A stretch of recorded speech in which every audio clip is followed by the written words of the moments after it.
was looking at a map of Nigerian coastline in West Africa when I noticed something strange off the coast of Akwa Ibom State. Right here on this empty stretch of swamp and mangrove forest, a state government is building the largest industrial city in West Africa. They call it Ibom Industrial City. But to understand why they chose this particular section on the coastline out of everywhere in Akwa Ibom State in Nigeria, you need to take a closer look at this section of the map.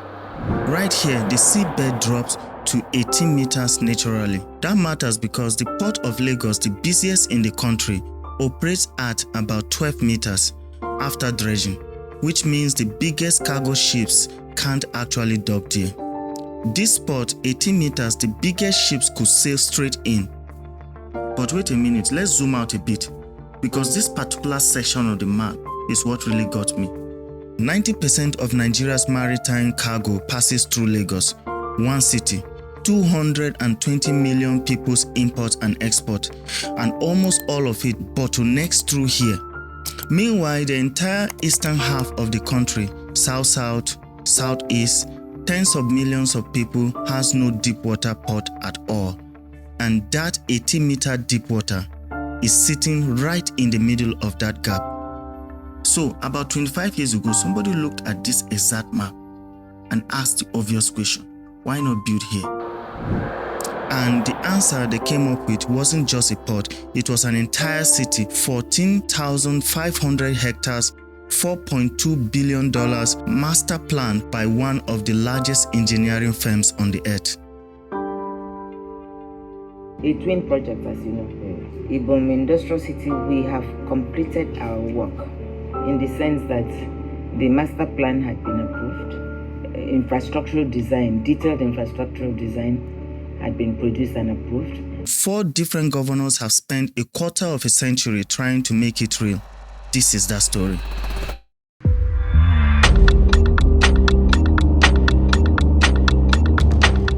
To understand why Akwa Ibom has spent a quarter of a century chasing this project, you need to know what they are sitting on. Akwa Ibom is Nigeria's highest oil-producing state. It occupies the southeastern corner of the country with 129 kilometers of Atlantic coastline, the longest of any Nigerian state. And at the point where Umbo and Ibeno local government areas meet the ocean, the continental shelf drops to a natural depth of 18 meters. Here's why that matters. The Port of Lagos, Apapa, Tin Can Island operate at a draft of roughly 12 meters after dredging.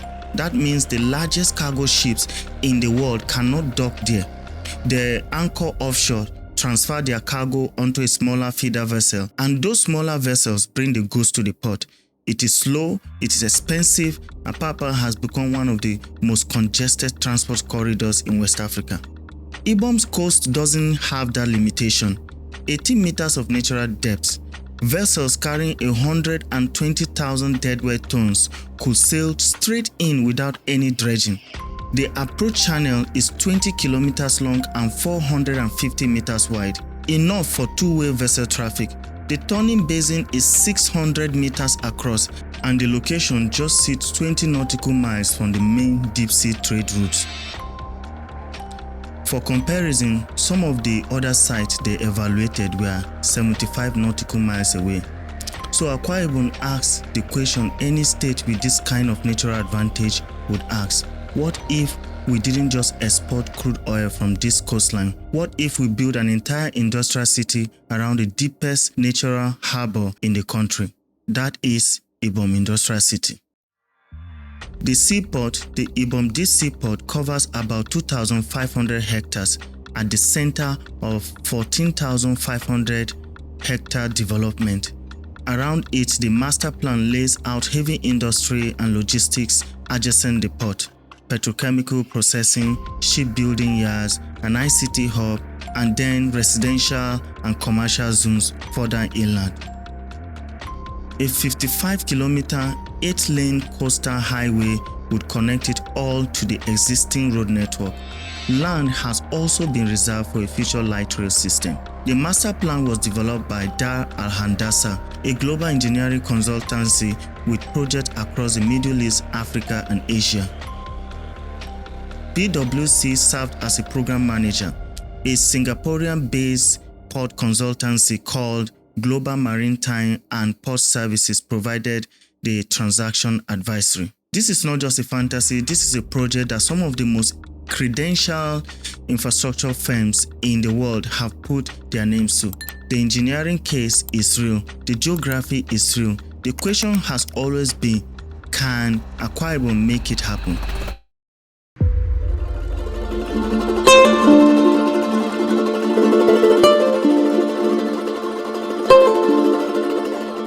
The story starts with an architect. In 1999, Obon Victor Atta became the governor of Akwa Ibom.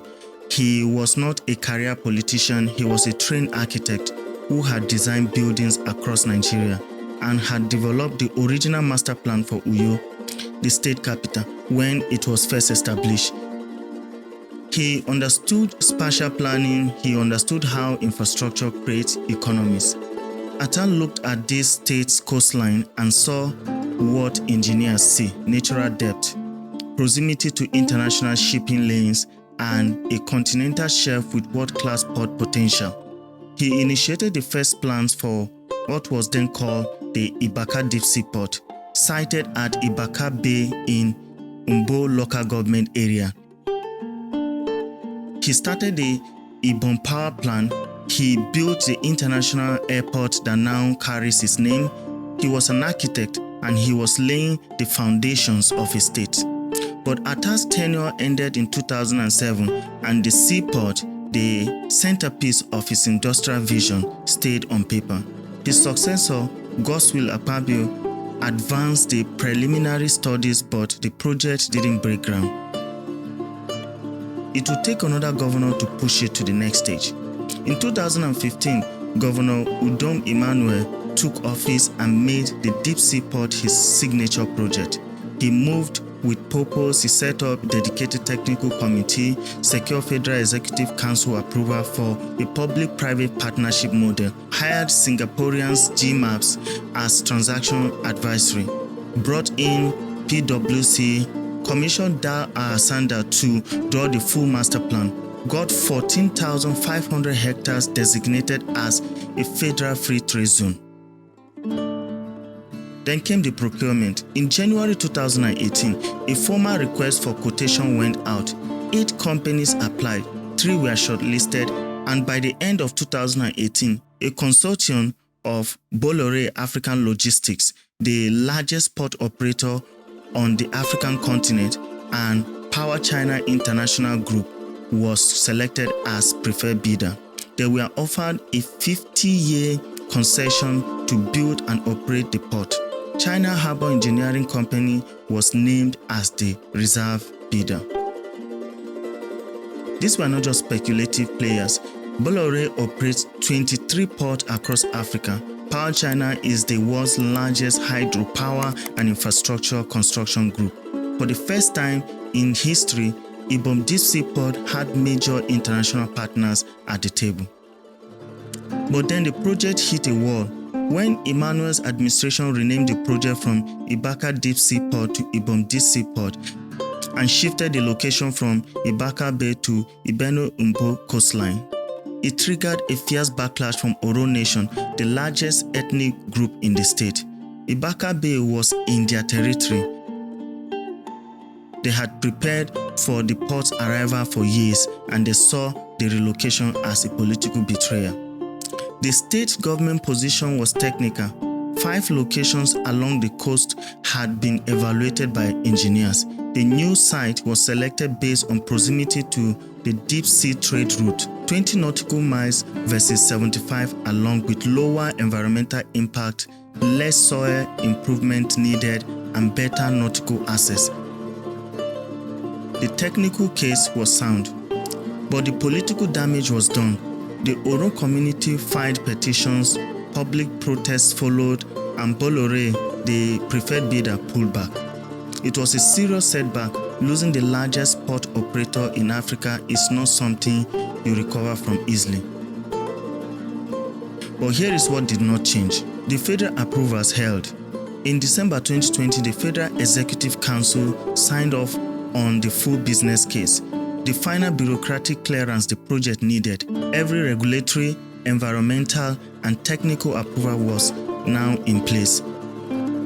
The free trade zone license was active, the master plan was complete, the land of 14,500 hectares had been acquired. What the project lost was a construction partner. What it kept was everything else. In 2023, Governor Umo Eno took office and picked up where Emmanuel left off. Eno has made the seaport and industrial city central to his administration economic agenda. He created a dedicated commissioner for special duties and Ibom Deep Sea Port. He established the Akwa Ibom Investment Corporation as the state interface for the project, and he began actively courting new investment partners.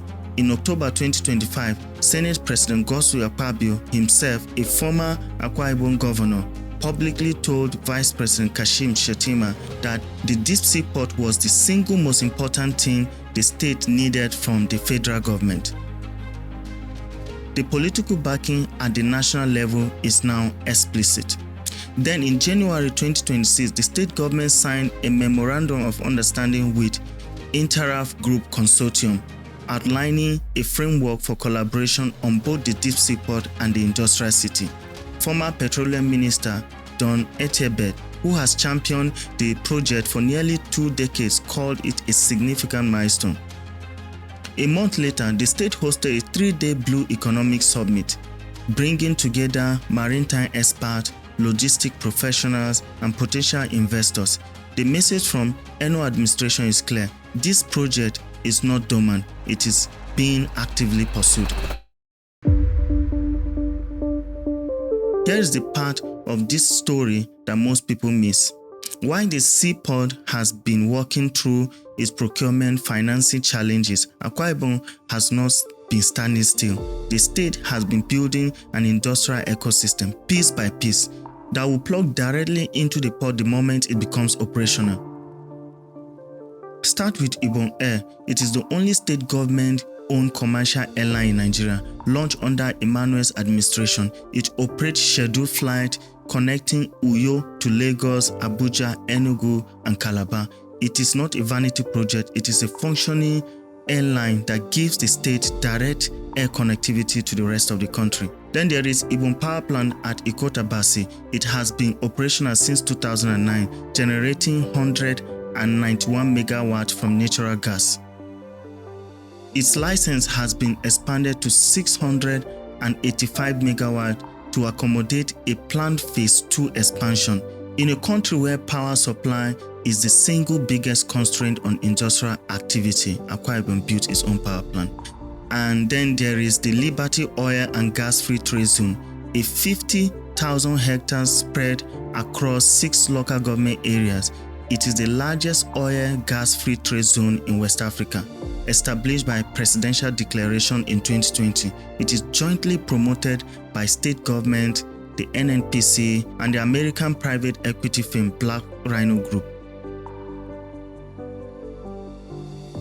Investment commitments have reportedly exceeded $10 billion, and on top of that, the state has established factories producing electronic prepaid meters at the capacity of 3 million units per year, 2 large-scale rice mills, a fertilizer blending plant producing 400,000 metric tons annually, a flour mill, a plywood and a timber factory, and a palm kernel crushing plant.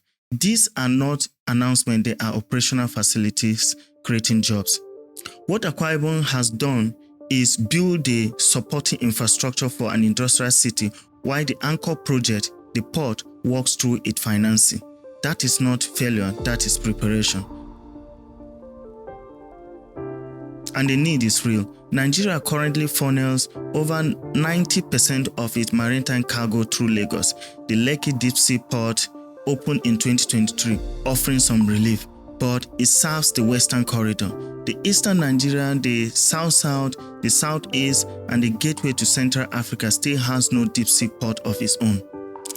That is the gap Ibom Industrial City was designed to fill, and the geography that made it a good idea in 1999 has not changed.